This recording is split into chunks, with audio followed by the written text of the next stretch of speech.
We're going to go through how to enter an assignment in the standards-based gradebook. So if you see here, I'm in Teacher Access, my gradebook. I'll pick here any of them, just English 4 this time.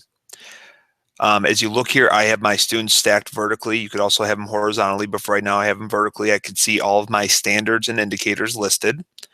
I go up to the top and click on Event. Everything inside the standards-based gradebook is considered an event in Skyward's eyes. That's formative, summative, work habits, anything. So you go to the same spot for everything. When I go in here, here's where I have to select the standards and indicators that are on this assignment. Now, the first thing I'll do is I'll put in description. So I'll call it summative 1 or whatever it may be, formative 1, whatever. If you look here, I have the first standard and first indicator selected. If you see that, it matches up down here. Now, if I don't change this, every assignment will have Power Standard 1, Indicator 1 on it. So let's say, for instance, I'm on a different summative where I don't have that. So say it starts with Power Standard 2, Indicator 3 is my first one. If you see down at the bottom here, that one will now be selected.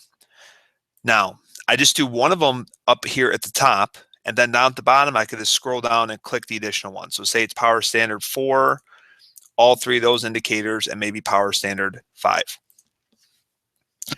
At the bottom of my screen, it says here English 4 standards-based gradebook test, because I only have one section of English 4. If you had several, which we usually do, you could click on all of them, all 2 or 3 of them, whatever it may be, and they'll all populate this assignment. Over at the side, I can either do save and back to go back to the original screen, just have the assignment in there.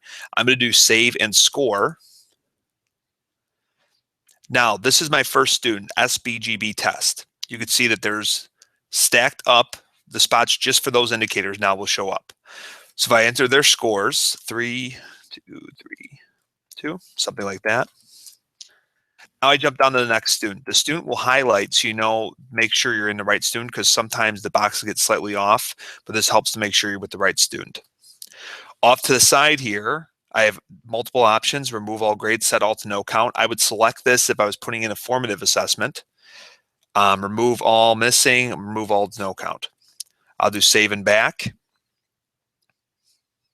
And you can see that has populated the original screen.